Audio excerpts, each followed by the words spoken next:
नमस्कार साथियों, जैसा कि आपको ये पता है कि देश के 12 राज्यों में एसआईआर वेरिफिकेशन तेजी से चल रहा है। तो आज मैं आपको यहाँ पर अवेयर करने आया हूँ कि भूल के भी कोई भी दस्तावेज बीएलओ को पकड़ा मत दीजिएगा, वरना फिर क्या हो सकता है उसके जो पॉसिबिलिटीज़ हैं वो मैं आगे आपको बताने वाला हूँ। बहुत ही ध्यान से बात को सुनिएगा, ज़्यादा लंबी वीडियो होगी नहीं, बहुत ही कम समय में अपनी बात को ख़त्म करूँगा, लेकिन इंपॉर्टेंट चीज़ है इसलिए मैं इस पर वीडियो बना रहा हूँ। तो चलिए वीडियो को स्टार्ट करते हैं और सभी चीज़ें आपको समझाते हैं।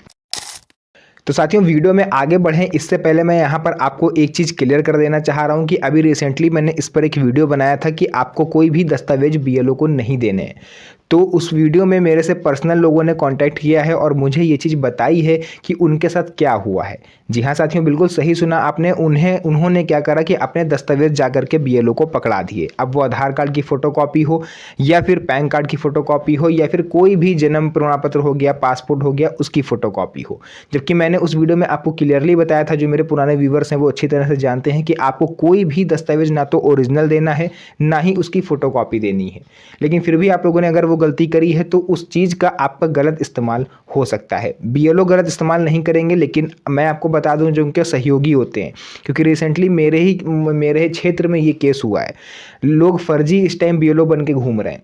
इसलिए आप लोग से हाथ जोड़ के रिक्वेस्ट है कि अपने दस्तावेज किसी को भी ऐसे ही ना पकड़ा दें केवल बीएलओ के नाम पर।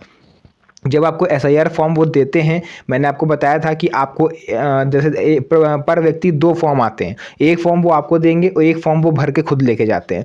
तो उस फॉर्म में आप लोग ऊपर साइड में देखोगे तो बीएलओ का नाम लिखा होता है। पहले आप उनसे कंफर्मेशन करिए कि आपका नाम, फॉर एग्जांपल मान लीजिए उसमें अशोक लिखा है, तो आपका नाम अशोक है या नहीं है। कहीं ऐसा तो नहीं कि वो फर्जी जो है फॉर्म कहीं से ले आया हो, आपको बना के ऐसे ही दे रहा हो।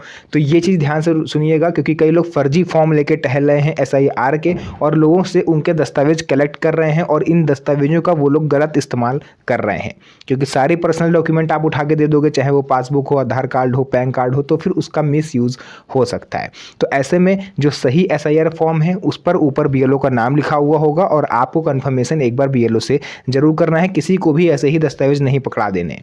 दूसरा, यहाँ पर एसआईआर को लेकर के अपडेट क्या है, चलिए वो मैं आपको बता देता हूँ। एसआईआर को लेकर एक नई सूचना सामने आ रही है कि यह मामला सिर्फ मुस्लिम समुदाय का नहीं बल्कि पूरे देश के नागरिकों के लिए अहम है। चाहे वो हिंदू हो, मुसलमान हो, सिख हो, ईसाई हो, किसी भी धर्म के आप हो, धर्म मैटर नहीं करता।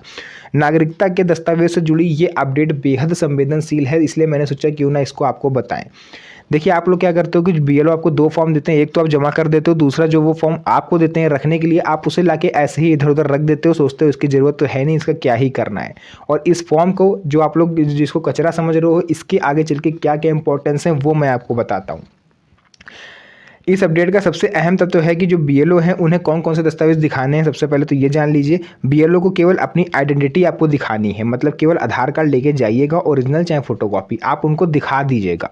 वो अपने आप उसी में से सारी जानकारी अपने फॉर्म में भर लेंगे कि आपका नाम क्या है, जन्म तिथि क्या है, एड्रेस क्या है, मोबाइल नंबर क्या है और एक फ़ोटो। इसके अलावा आपको कोई भी दस्तावेज उनको ना तो पकड़ाना है ना ही वहाँ पर जमा करना है। ना आधार कार्ड की फ़ोटोकॉपी देनी है, ना पहचान पत्र की फ़ोटोकॉपी देनी है, सिर्फ दिखा देना है और जो भी जानकारी होगी वो स्वयं भर लेंगे या फिर आप भर दीजिएगा। बीएलओ को कोई फ़ोटोकॉपी देने की ज़रूरत नहीं है, यदि वह मांगते हैं तो भी देने से मना कर दें, क्योंकि ये क्लियर कहा गया है, चुनाव आयोग हो चाहे कोई भी आयोग हो, क्लियर ये आप लोग देखने को मिलेगा कि कोई भी किसी तरह का दस्तावेज आपको अब नहीं देना है। बीएलओ द्वारा दिए जाने वाला फॉर्म, 2 फॉर्म मिलेंगे जैसा कि आप सभी को पता है। तो ये व्यवस्था इसलिए की गई है ताकि भविष्य में यदि नागरिकता से जुड़ा कोई मामला सामने आए, जैसे कि मैंने अपनी पिछली कई वीडियोस में बताया है कि आगे चल के पॉसिबिलिटीज़ हैं कि आपकी नागरिकता की जांच हो सकती है। तो ऐसे में जो ये एसआईआर फॉर्म आपको मिला हुआ है, एक प्रति आपको मिली है, एक प्रति बीएलओ के पास है। तो बीएलओ के जो पास है वो तो गवर्नमेंट के पास चली जाएगी और जो आपके पास है वो उसे आपको संभाल के रखना है।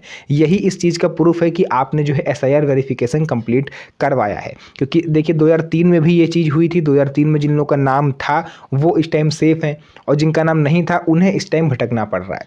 तो इन केस अगर आगे चल के एसआईआर होता है और आपका नाम मान लीजिए कि आपका मतदाता सूची में नाम नहीं होता है, तो फिर आगे चल के आपके बच्चों को परेशान ना होना पड़े या फिर आपको परेशान ना होना पड़े, इस वजह से इस फॉर्म को अपने पास रखिए।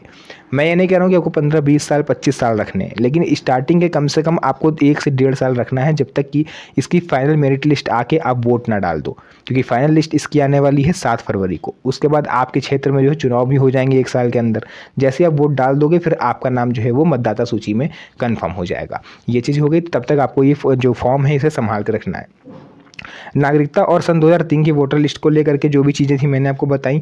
बीएलओ को केवल अपने पहचान दिखाएं, कोई डॉक्यूमेंट की फोटोकॉपी उसे ना दें। फॉर्म में मांगी गई सभी जानकारी ध्यानपूर्वक भरें और सही भरें। जो फॉर्म आपको मिलता है उसे सेफ जगह पर सुरक्षित रख लें। समाज में इस संबंध में फैल रही अफवाहों से बचें और सिर्फ अधिकारों, जो आपके अधिकारी हैं, जो बीएलओ हो गए या फिर चुनाव आयोग की तरफ से कोई नोटिफिकेशन आता है या फिर जो विश्वसनीय यूट्यूब चैनल्स हैं, उनकी बातों पर ही विश्वास करें। क्योंकि कई सारे मेरे साथी हैं जो इस टाइम अफवाह फैला रहे हैं। कोई कह रहा है कि 3 महीने के लिए डेट बढ़ गई, कोई कह रहा है कि एसआईआर वेरिफिकेशन अब हो ही नहीं रहा है, बंद हो गया है। तो इन सब चीज़ों पे आप ध्यान ना दें। डेट ना तो बढ़ी है ना बढ़ेगी, 4 दिसंबर लास्ट डेट है, उससे पहले आपको एसआईआर वेरिफिकेशन करवा लेना है। तो जो भी चीज़ें थी मैंने यहाँ पर आपको पूरा क्लियर बताया है। वीडियो पसंद आई हो तो वीडियो को लाइक करके चैनल को सब्सक्राइब जरूर करें, क्योंकि इस तरह की वीडियोज़ मैं आपके लिए बनाता रहता हूँ। तो मिलेंगे आप सभी से नेक्स्ट वीडियो में एक और अच्छी इंटरेस्टिंग मज़ेदार वीडियो के साथ। तब तक के लिए धन्यवाद। जय हिंद।